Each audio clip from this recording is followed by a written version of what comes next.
I am honored to be here between you and discuss together a very important for all of us, but only for our son, our grandson, for the future of the world.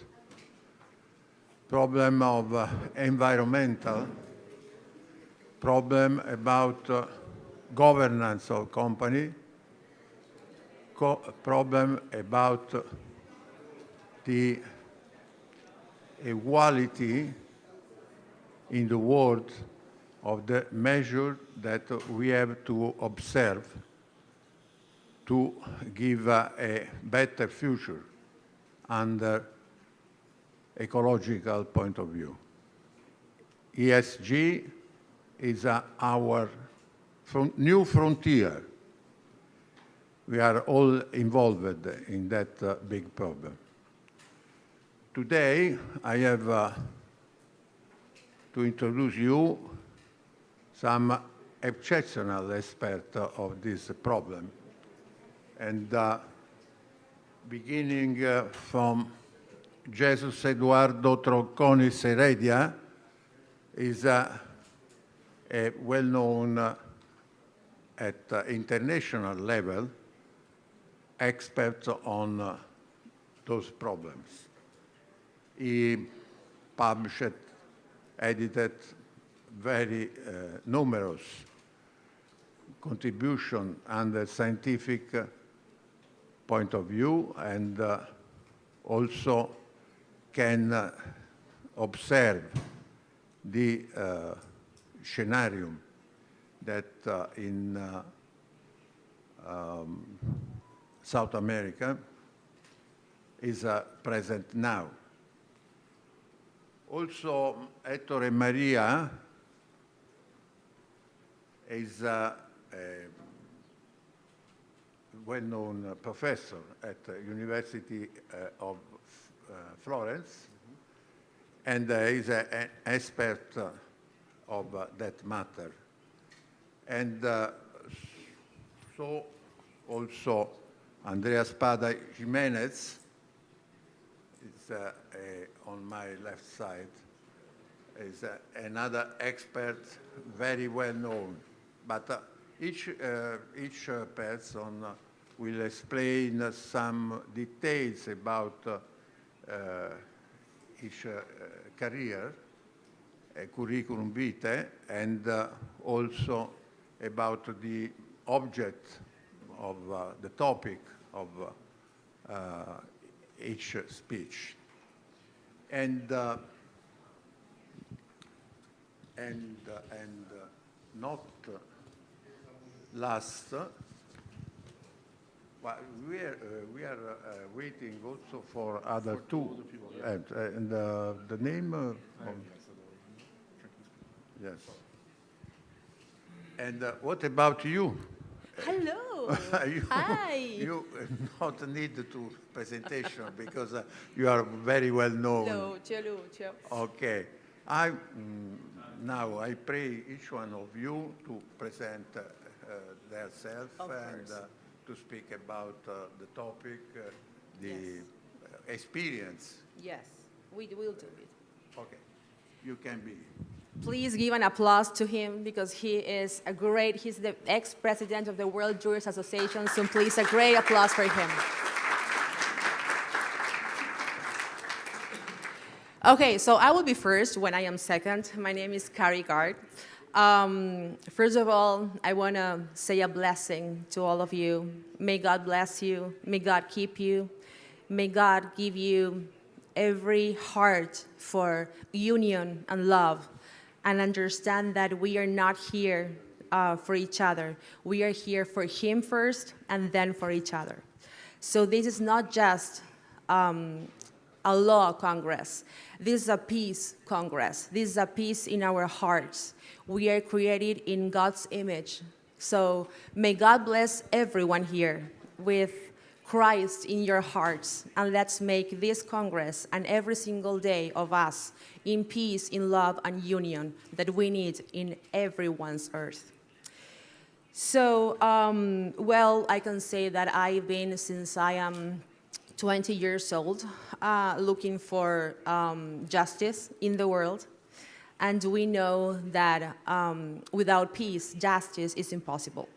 And without Christ, without God, justice is impossible, and peace even less. I'm one of the coaches of climate reality, leadership of climate change, with my mentor, the president, ex-former President Al Gore of the United States. I've studied in the United States. I'm from Argentina, the Republic of Argentina. And I've also been in the government with environmental law and pushing a lot of projects in environmental law in the Republic of Argentina that were not assessed by the government for interests, in political interests for, unfortunately, for my country. Executive interests that are not for the people. We are here to just address that we need a change, and the challenges of sustainability are right now. So it is a privilege to address this assembly of world jurists on a topic that demands our most earnest attention: the challenges to sustainability. As legal professionals and experts, we are stewards of justice, order, and the frameworks that govern human interaction and our relationship with the world, with the earth. Sustainability in its environmental, social, and economic dimensions is not merely an ethical aspiration. It is an increasingly pressing legal concern, shaping international treaties, national legislation, corporate governance, and even fundamental rights. As we stand in 2025, so fast, the challenges to achieving a sustainable future are starkly evident. They are complex, interconnected, and demand innovative legal thinking and robust enforcement mechanisms.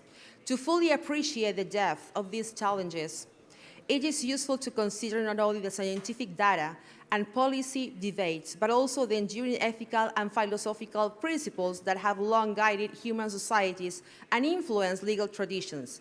In this context, as a theologist also, as a philosopher also, I've studied a lot.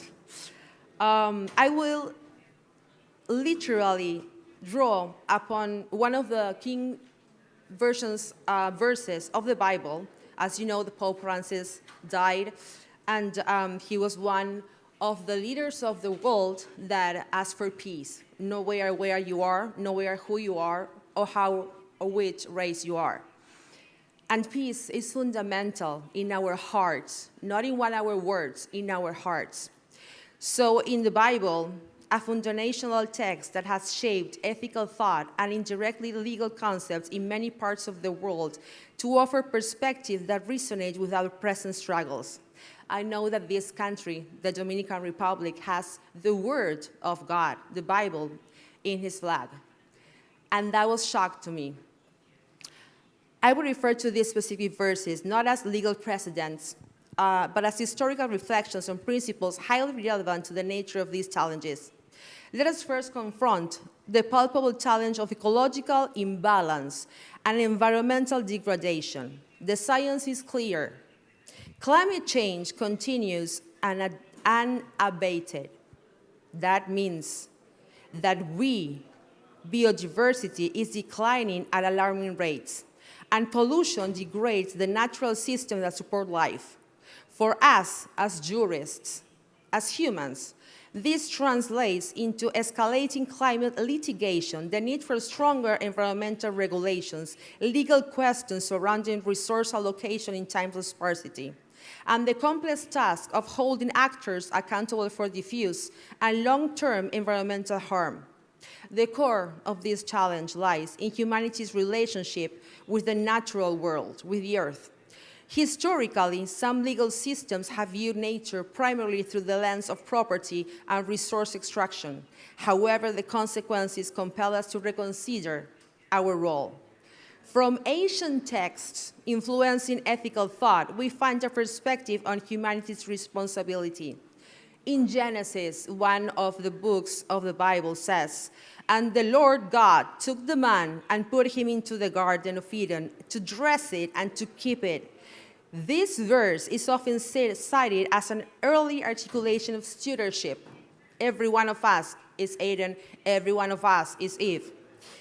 This verse is often, as an early articulation of stewardship, the idea that humanity was placed in creation, not as an absolute ruler for unbridled exploitation of the earth, but with a duty to dress it. That means to cultivate and work with it, and to keep it, to love it, to protect and care for it. This ethical principle, reflected in religious and philosophical traditions beyond Christianity, beyond any religion, provides a powerful counterpoint to purely extractive approaches, beyond any law. As jurists, this resonates with the principles underlying environmental protection laws, the idea that we have a responsibility to manage and conserve the natural world for future generations and for its intrinsic value, informing laws related to conservation, pollution control, and sustainable resource use.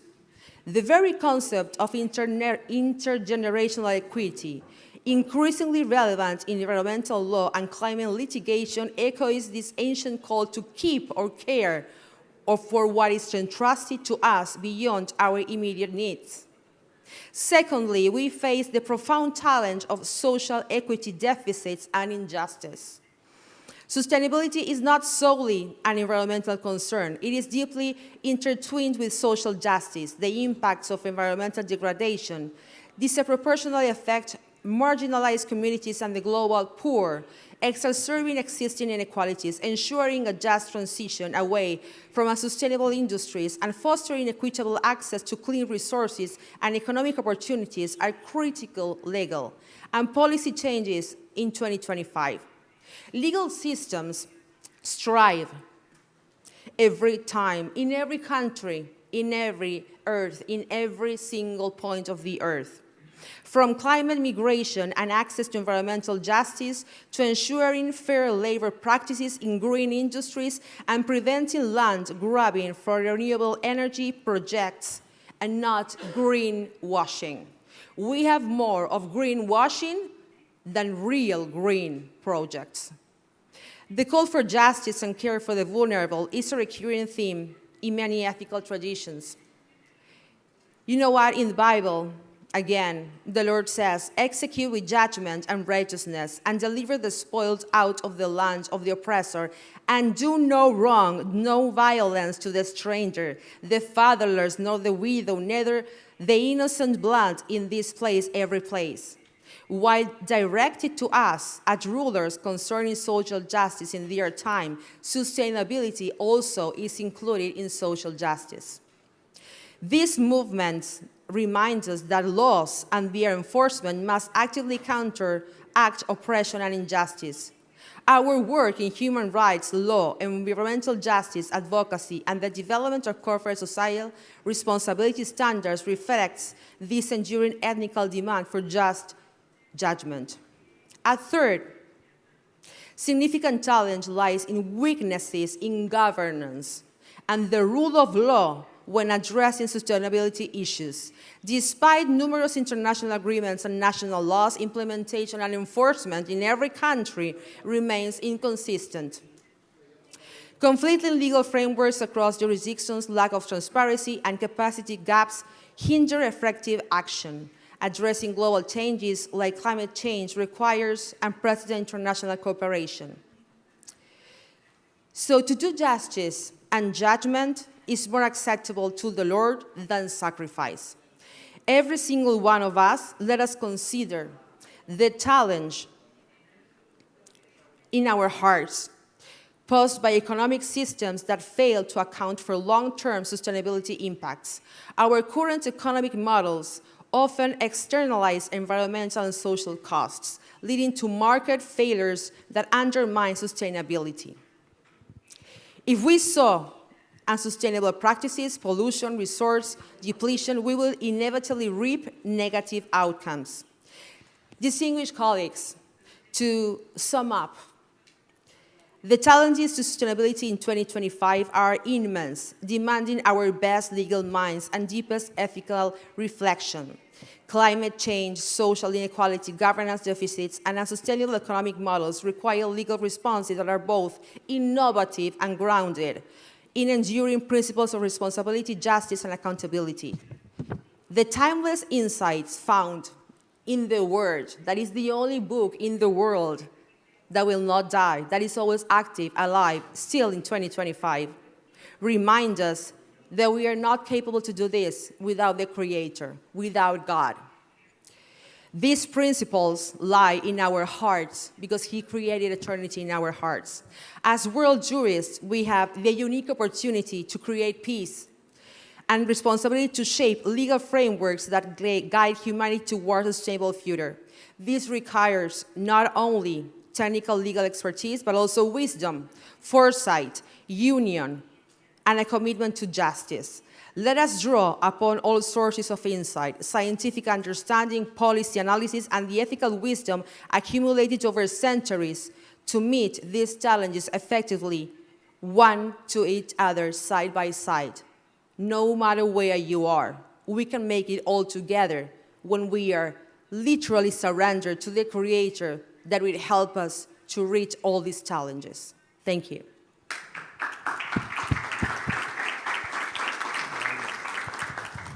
Thank you very much for a very interesting lecture. And I was thinking that you poses too many arguments, but two main points.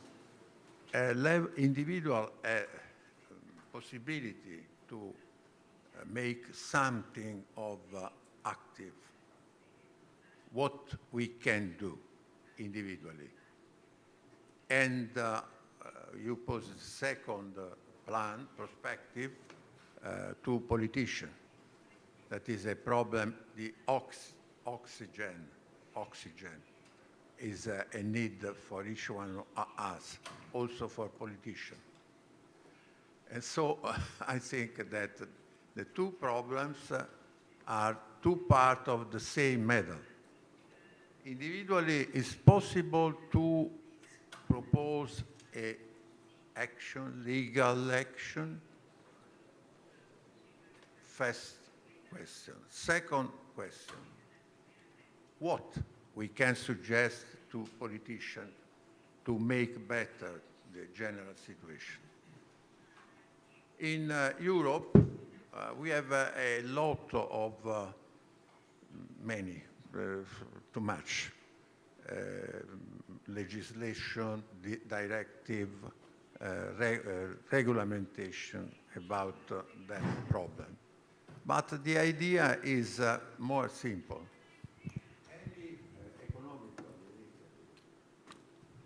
any company needs to receive money. Without money, it's impossible to realize an economical activity. And so, link the money, the cost of money, to environmental effect of the production. That is the idea. More environmental, more cost of the money. That is a perspective. I suppose that perspective to my Lucio's colleague and each one of us, because that is a problem, a common problem. So, second speaker, no? Are some questions to arise? No? No question. Okay. Well, now I think it's time to hear the Jesus Eduardo Troconis, Heredia. If he is a great author and expert of that matter. So, listen. Buenos días, un saludo muy cordial a todos y desde luego en primer término Un cariñoso abrazo al panel y al maître Luigi Ghia, que nos ha orientado muy bien sobre el tema que vamos a abordar. Realmente voy a empezar con el apunte fundamental de este Congreso. Todo lo que aquí hagamos indica un camino, el mantenimiento del Estado de Derecho. No es posible la vida en libertad si nosotros no respetamos la normatividad. Nosotros solo podemos tener este tipo de debates libres, con la garantía de que vivimos en un Estado de Derecho, en un sistema como ha logrado establecer la República Dominicana, que merece todo nuestro reconocimiento. El mío en particular porque amo la República Dominicana y además yo soy de Venezuela. Aunque tengo ya mucho tiempo viviendo en Madrid y he dispensado clases durante largo tiempo en la madre patria, porque España es especialmente hoy en día, un guión para comportarse, para estudiar, es ejemplar, para sentir que se vive en libertad y se puede lograr una superación extraordinaria. Pero en todo caso, vamos directo a lo que nos corresponde y se trata de hablar de sostenibilidad. La sostenibilidad es una palabra principal en todo lo que nos sucede en estos días y presenta muchos retos, muchos desafíos. Abarca además, cruza diferentes espacios de la vida en sociedad y de las instituciones que hoy tenemos en día. ¿Qué es sostenibilidad en materia de utilización de los recursos de la energía, por ejemplo? Es fundamental señalar y tomar muy en cuenta lo que acaba de decir el profesor, nuestro director aquí en el debate, Luigi Ghia. Bueno, nosotros necesitamos buscar la mejor utilización de las fuentes energéticas. El hidrocarburo, por ejemplo, nosotros tenemos que utilizarlo porque es una fuente fundamental que tiene un peso extraordinario en el mundo. En el comercio exterior prácticamente cubre el 70% de las necesidades de la sociedad mundial. Y el resto apenas queda para utilizar recursos que avanzan cada día, que son las llamadas energías renovables. Pero además, todo esto debemos entenderlo como una necesidad histórica, pero tenemos que tomar muy en cuenta la necesidad de preservar el medio ambiente, de hacerlo con las mejores tecnologías, porque no tenemos otra cosa que combatir el cambio climático y preservar, repito, el medio ambiente. Una forma de buscar mejores caminos es lo que decía Ghia. Bueno, tendrás que pagar más para obtener esa aportación energética, porque si deterioras el medio ambiente o pones en conflicto la humanidad, tú tienes que tener algún incentivo para buscar la utilización mejor de las energías todas enteras. Algo que es, y me parece importante mencionarlo, en Madrid, por ejemplo, acaba de haber un acontecimiento terrible, un apagón de más de 7 horas. Y lo cierto es que en el aprovechamiento de la energía no hay, en la aplicación de tecnología, ahí no hay la certeza absoluta de que no tendremos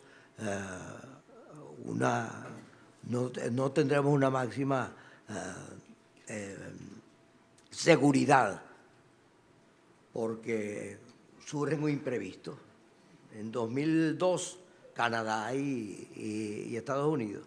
En 2012, en la India. Y ahora en Madrid, que nunca había sucedido, acaba de producirse, repito, un apagón que nos aisló totalmente del mundo con altos riesgos durante 7 horas. ¿Qué tenemos que pensar nosotros en ese sentido entonces? Localizar, descubrir exactamente para corregir cuál es la causa. En primer término, porque muchas especulaciones hablaron hasta de que se había producido un atentado cibernético, lo cual no es verdad. Pero sintámonos nosotros advertidos de que sí puede suceder, Hoy en día ese es un reto, ese es un desafío para la sostenibilidad. Ese término extraordinario ha sido desarrollado perfectamente bien y viene a cuento con las resoluciones de Naciones Unidas, en particular la 1803, que se afinca en el principio de que los recursos naturales de todos los países pertenecen soberanamente a su soberanía. Otra providencia jurídica bien consagrada, el Tratado Medioambiental de Suecia en el 72, creo. Eso es importante. Pero si esa es la regulación jurídica, nosotros tenemos que tomar en cuenta fundamentalmente la necesidad de superar y construir un sistema, un mix energético que ofrezca el uso o utilización lo más razonablemente posible de todas las energías, digo de las fuentes de energía. Y vale la pena hacerlo, entre otras cosas, porque ninguna fuente de energía es capaz de resolverlo todo y de prescindir de las demás. Entonces, a nosotros no nos queda otro recurso, sino la conjugación de todas las fuentes energéticas para poder construir un sistema de energía que sea realmente posible, valga la utilización del concepto nuevamente de que asegure la sostenibilidad del uso de los recursos energéticos. Solo eso podría favorecer nuestra vida en sociedad. Dicho esto, entonces yo los invito a que busquemos concretar todos nuestros esfuerzos y nuestras reflexiones hacia un lema que ayer lo vi en alguna parte y que no voy a revelar, que dice: seamos sostenibles, es necesidad, es el aseguramiento de una vida, de un destino mejor. Hagamos entonces de la sostenibilidad comprendámoslo como un reto, pero también vamos a entenderlo como capaces de resolver esa situación. Un abrazo a todos y creo que con esto he dicho brevemente lo que tenía que exponer. Muchas gracias.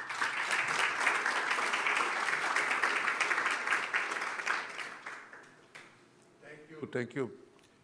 And now, Andrea Spada Jiménez, she is a PhD in law cum laude, professor of criminal and civil proceedings at the Universidad of Malaga.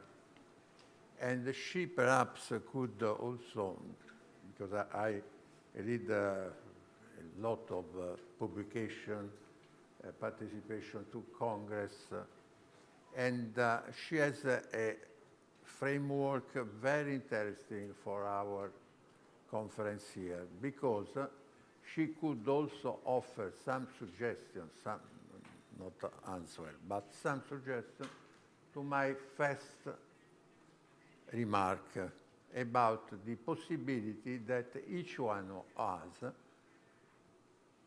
has the react to introduce a claim, a criminal, civil claim, for defend each one right of the person, and how and what are the limitations to that kind of initiative. Please, Andrea, please. Thank you very much.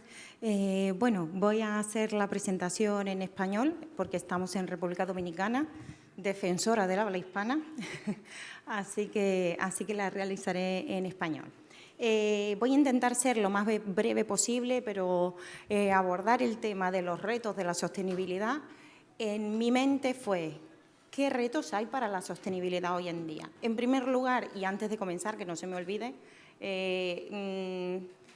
soy directora, dirijo un proyecto de investigación de la Unión Europea. Si no lo digo, la Unión Europea no se fía de que haya hecho los resultados debidamente, así que lo tengo que comentar. Esta ponencia se enmarca dentro de 3 proyectos diferentes de la Unión Europea a los que pertenezco y el que dirijo. Asimismo, soy portavoz de la asociación WWF de Málaga, así que también vengo en su representación, ¿vale? Hemos traído todo lo que hemos podido.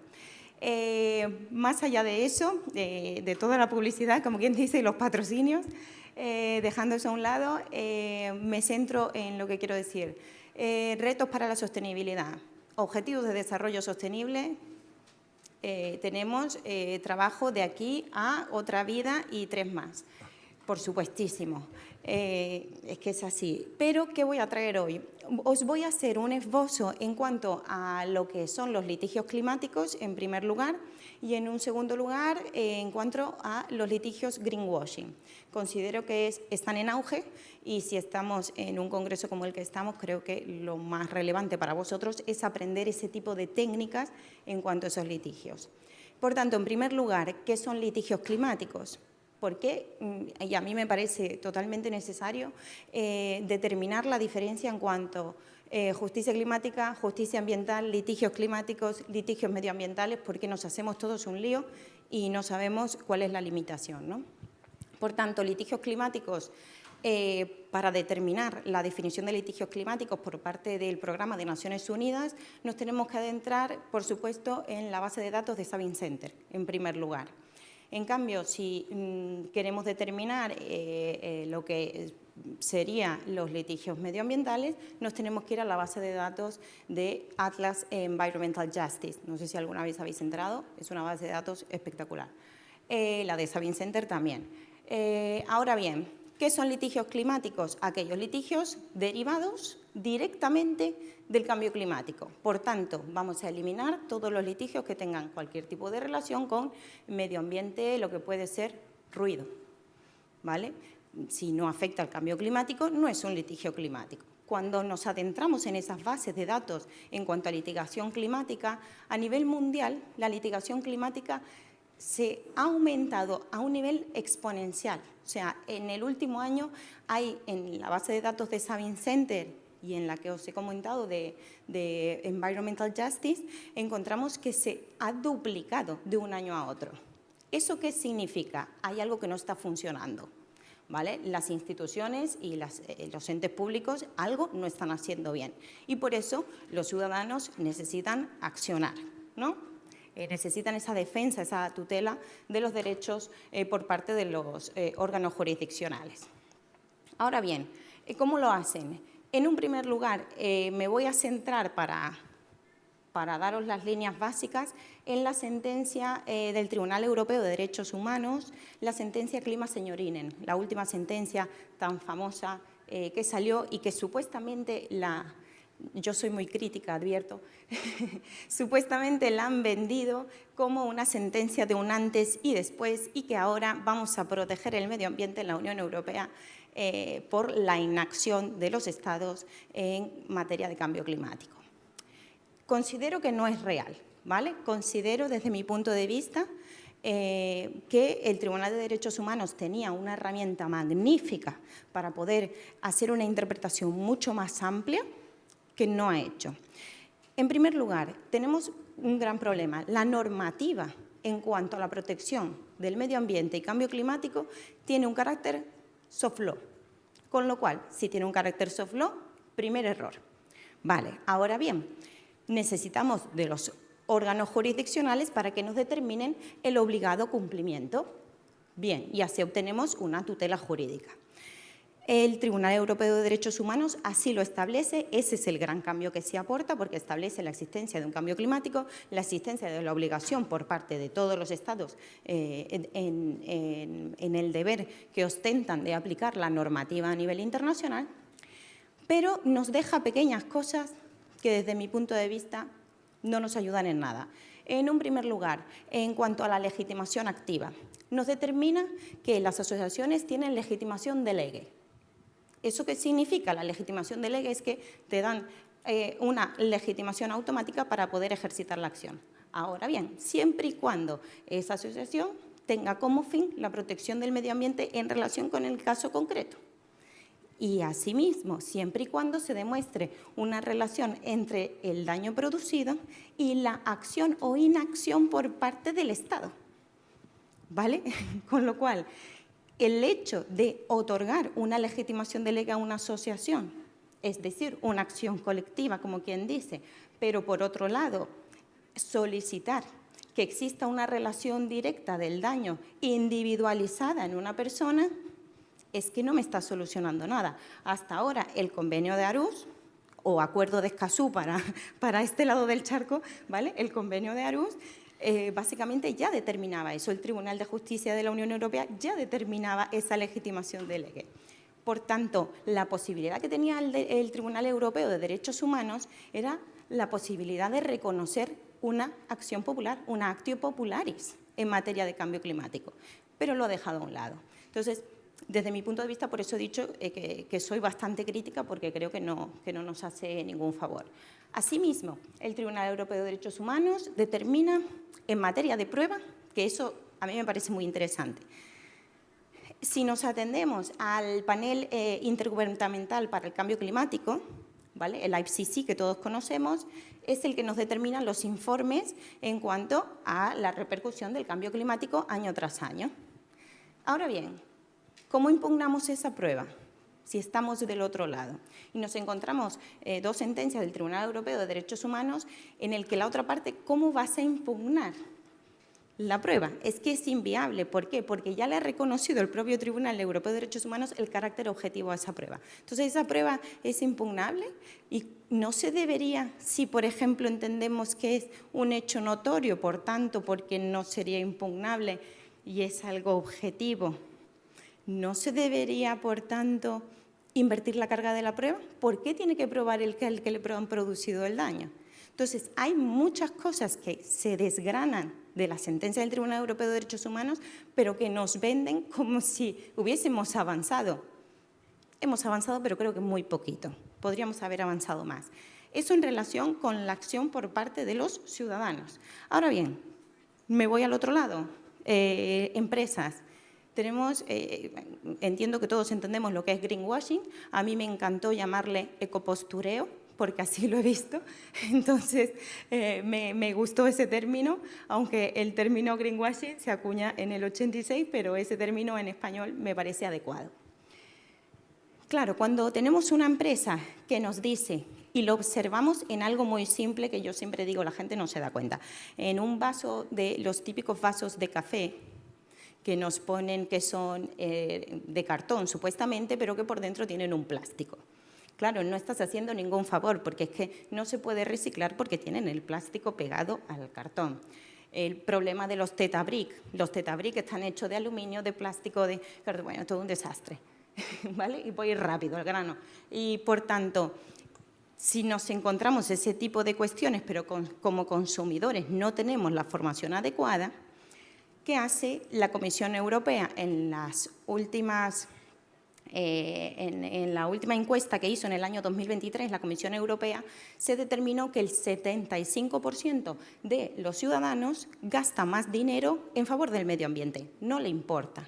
Por tanto, de ahí se deriva, en el comportamiento de los usuarios, se deriva la nueva directiva Greenwashing de la Unión Europea, la 2024-825. Esta directiva nos modifica cuantiosísima normativa, que si queréis, quien esté interesado, os lo envío y os envío las modificaciones. ¿Que ¿A qué nos llevan? Nos llevan realmente a intentar que exista transparencia y a intentar que exista una información que sea veraz, ¿vale? Veraz, clara, certera, así la ley nos va esbozando. Pero a mí lo que me resultó más interesante es que nos encontramos no solo la protección del consumidor, sino que también nos encontramos con que esta nueva directiva nos determina que tienen que existir entes administrativos que serán los que van a gestionar el greenwashing de las empresas. ¿Quién va a formar a esos entes administrativos? Es mi gran pregunta. Porque después tenemos un montón de entes administrativos que tienen que hacer muchas cosas, pero que después la Unión Europea, en nuestro caso, no nos explica quién lo forma ni cómo se forman. Y ahí entiendo que hay un gran problema. Ahora bien, también encontramos litigios greenwashing entre empresas y cabe destacar el de Repsol con Iberdrola, por ejemplo, en la que se le acusa por un abuso de mercado, competencia desleal y publicidad engañosa. Todas estas acciones, sean de empresa a empresa, de usuario a empresa o de administración a empresa, supuestamente tienen que ser gestionadas por los entes administrativos. Con lo cual, desde mi punto de vista, cabe resaltar básicamente lo que os he dicho en cuanto a la formación de los entes administrativos y a la formación de despachos. Un despacho no se puede adecuar a este tipo de demandas. En cuanto a litigios estratégicos, exactamente igual. Es que no se puede adecuar si no tiene formación. Entonces, formación básica en Derecho Internacional, Derecho de Unión Europea y de este lado, por supuesto, lo hago comparable, es necesaria, es totalmente necesaria. Entonces, creo que aquí es un entorno en que necesitamos mucha formación y que creo que es uno de los futuros para garantizar la sostenibilidad. Así que, muchas gracias.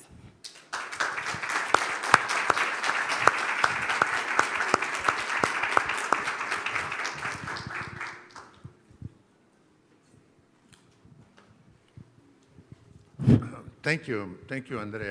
A very clear explanation. I have a pregunta.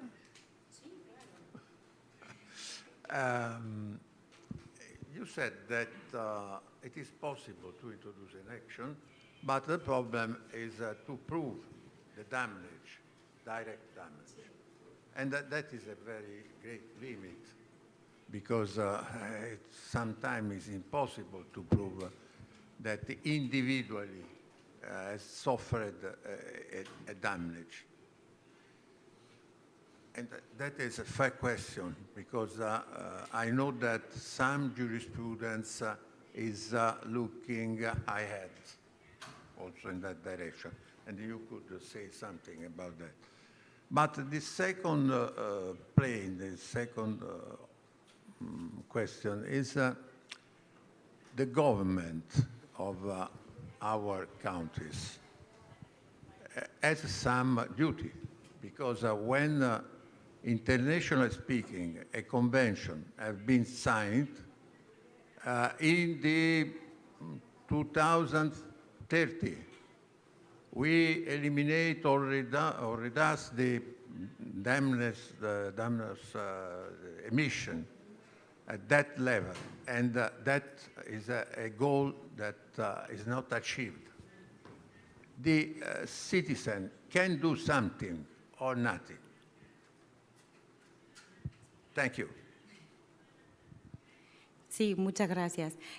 A ver, en relación en primer lugar con la prueba, es verdad que nos encontramos con ese gran problema y es muy bueno atender a las resoluciones de Tribunal de Justicia de la Unión Europea y sobre todo la última de Clima Signorile del Tribunal Europeo de Derechos Humanos, porque determina la existencia, o sea, cito entre comillas, la existencia de la relación entre el cambio climático y la afectación al derecho a la salud. Es determinado tal cual. Claro, con lo cual, por eso es lo que yo determinaba. Si vamos a considerarlo, en todo caso, que ostenta un carácter objetivo, entiendo que tiene un valor, o sea, es un hecho notorio, con lo cual no cabe la carga de la prueba para la persona, la carga de la prueba es del otro, es del Estado. Entonces, pruébame tú, y es mi defensa, ¿vale? Procesalista. Intento desgranar todo lo que puedo del procesal. Entonces, desde mi punto de vista, yo creo que para mí un litigio, y le podemos preguntar aquí al juez, un litigio tendría cabida por ahí, justamente atendiendo a la base jurisprudencial en torno a la carga de la prueba y a la valoración. En la segunda cuestión, el problema de los estados es que cuando firman los convenios, los firman por una cuestión política. O sea, los intereses políticos y económicos, fantásticos, pero, por ejemplo, en materia de derechos de emisión, como me has comentado, se crea el protocolo de Kioto. El protocolo de Kioto ha creado un mercado de compra y venta de derechos de emisión. Con lo cual, es que al final todo se te desvanece porque todo lo llevan a un beneficio económico. En mi, y aprovecho, me hago propaganda, en mi tesis doctoral, como yo aseveraba ese tipo de cuestiones, yo determinaba que quizás la posibilidad a corto plazo para determinar con carácter preventivo que los estados y las empresas transnacionales paralizasen ese tipo de actividades, yo soy muy proclive, y es la tesis que he defendido, a aplicar el principio de jurisdicción universal. Que en la práctica quizás no puede ser viable, no, pero en el momento en que en la prensa salga, atendiendo al principio de jurisdicción universal, se ha incoado un procedimiento en determinado estado por un terrorismo medioambiental, que existe, que la mayoría de países tenemos tipificado, pero parece que nadie le hace caso, ¿vale? Existe. Eso es, desde mi punto de vista, tiene un carácter preventivo, porque las empresas transnacionales se pensarán dos veces en realizar ese tipo de actividades en connivencia con los estados, atendiendo a ello. Así que espero haberte respondido, pero creo que soy un poco radical, pero bueno, gracias. Gracias. Gracias, muy interesante. So, I won't speak in my interest or in the interest of my category. I am lawyer. But we heard that the lawyer, as they have a big future in the direction to be proactive in the meaning that we can also accelerate that positive process through the defense of individual rights. And I was thinking to, for example, in Europe, the Court for the Defense of Human Rights could be also a beginning to accelerate that process that, under a political point of view, is not very sensitive, not very central. And now, last but not least for today, Ettore Maria is a good friend, professor at private law at University of Florence, and is an expert of the matching of that kind of problem and the right to defend. Please. Great. So, Lucio, thank you very much. I would like to thank the WJA to inviting me here, and I would like to thank as well my estimated colleagues. So I would like to continue a little bit the approach of Andrea that is very technical, speaking on another way and on another side. So Andrea spoke about a public law approach, especially. What I would like to say is something more related to private law and to contract and corporate governance. So I would like to apologize because I don't speak Spanish, this beautiful language that you have, but I promise that I will next 2 years, I will try to do it. Also, if it will be next WGA association meeting in Albania, so it will be more difficult to speak Albanian. Otherwise, so let me introduce some problems that sustainability has. So as Carrie said before, very clearly, we can consider different issues that are at stage right now. So the first one is for sure the fact that we are approaching the 1.5 increase of Celsius degrees increase of temperature. That's one profile that we have to consider. The second one is an ecosystem collapse that we are facing every day, basically. Then there is a very important profile that we have to consider, the corporate impact. What is the corporate impact? So we have to try to balance and counterbalance the fact that we have to protect ecosystems, so environment, but as well we shouldn't push down the economy, because that is a profile that we have to consider continuously.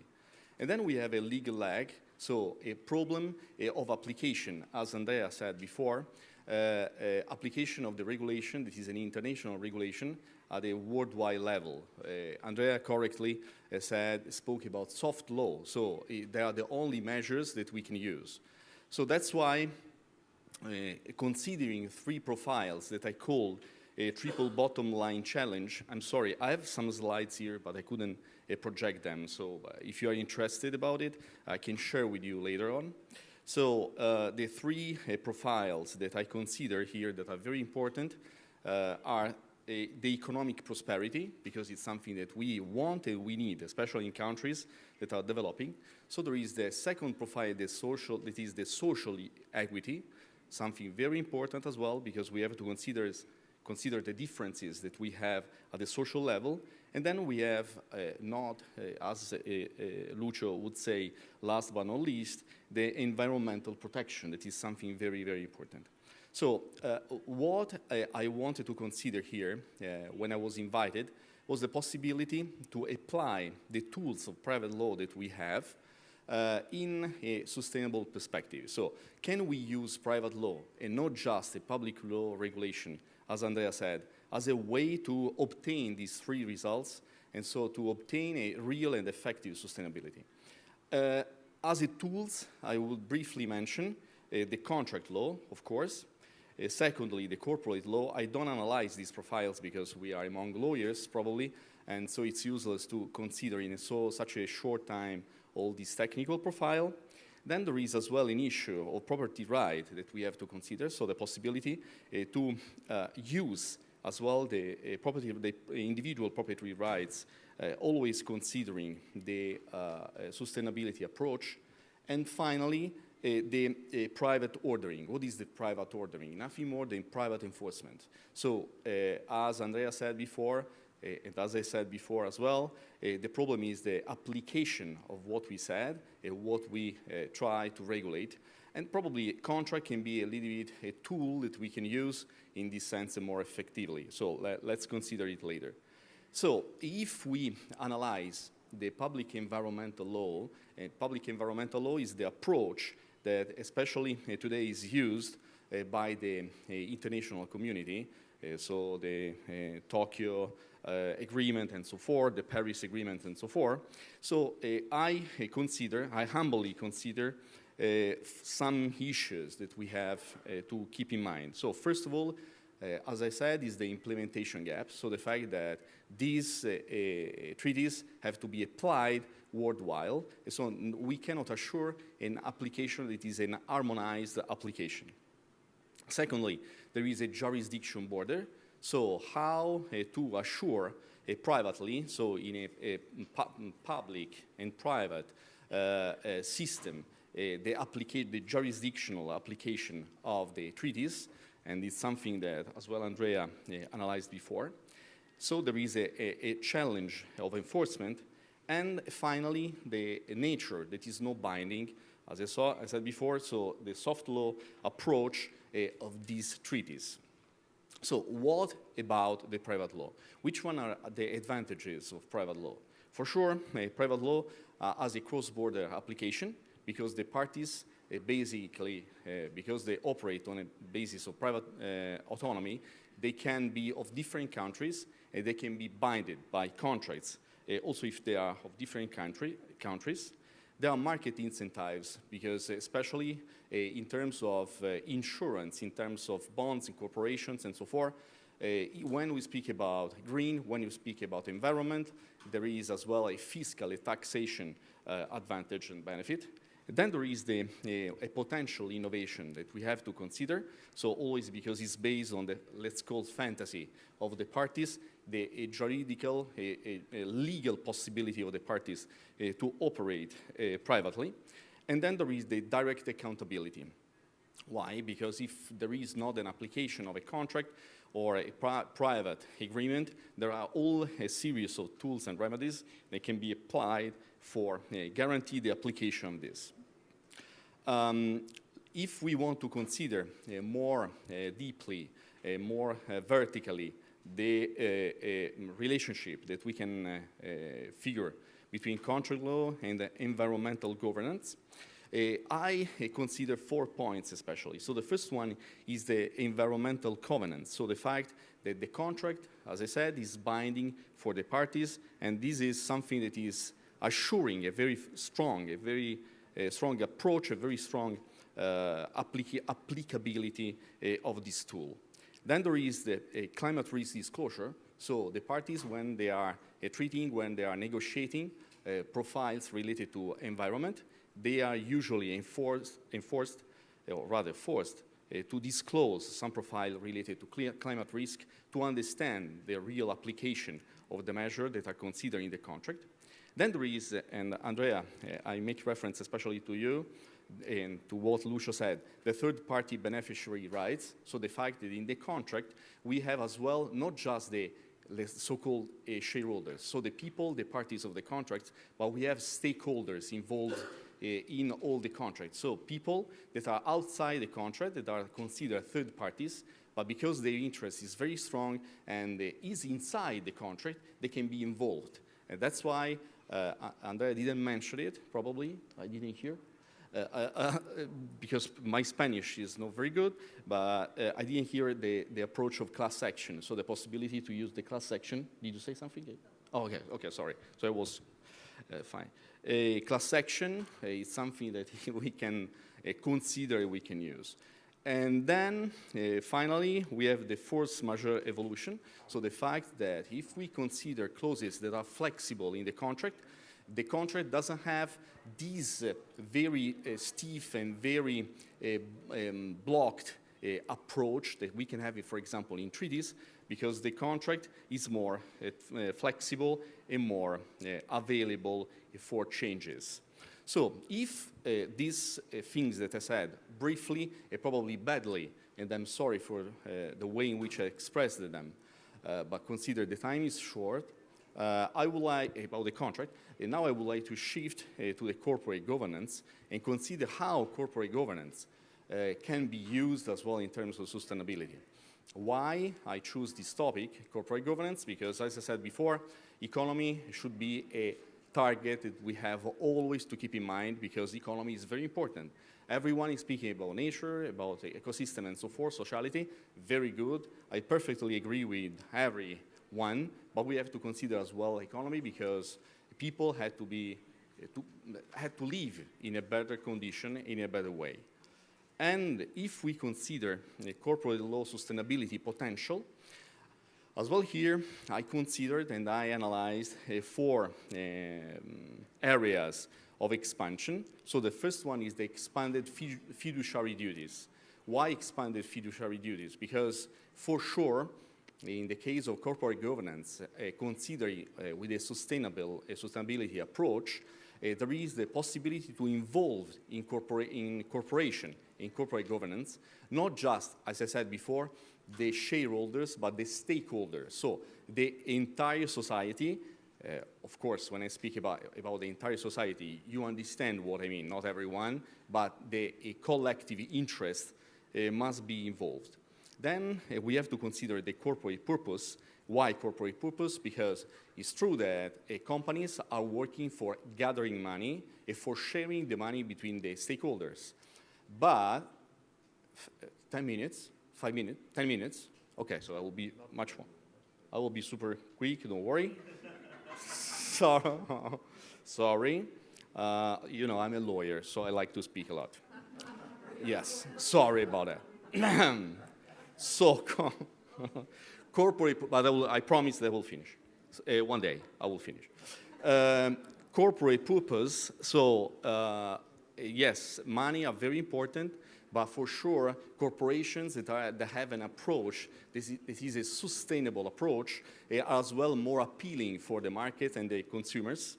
Then there is a board composition, so the fact that the company should be structured with boards that are sensitive to sustainability, because this one is an internal wealth of the corporation. And then the sustainability governance in general, and I'm making reference especially to supervisory internal to the company. So I told you once again, I humbly tell you that I developed slides. I cannot analyze everything because it's very long. I would like to, but I'm very keen to share with you later if you are interested in.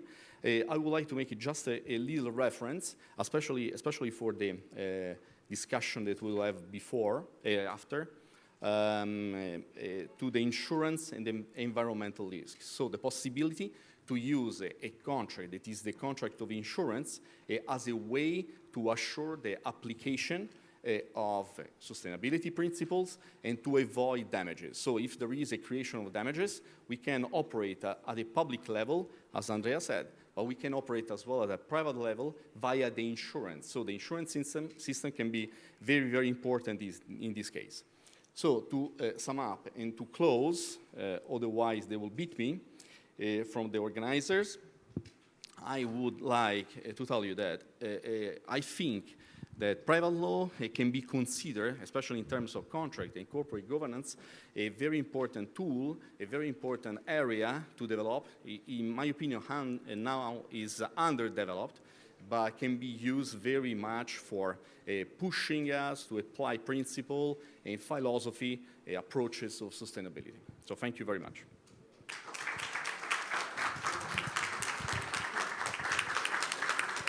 Thank you all of you for your kind attention, and personally, I hope that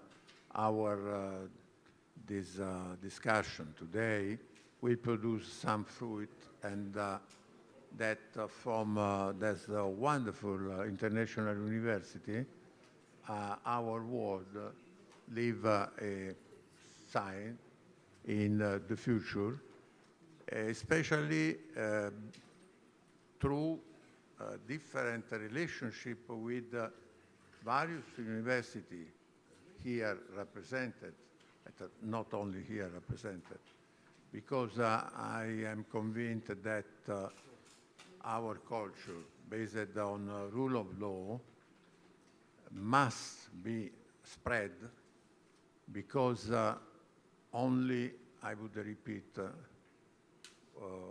what Cicero said 2,000 years ago. Subietti legibus sumus, ut liberi vivere possimus. We are subjected to the law because it is the only way to live free. Thank you for your kind attention.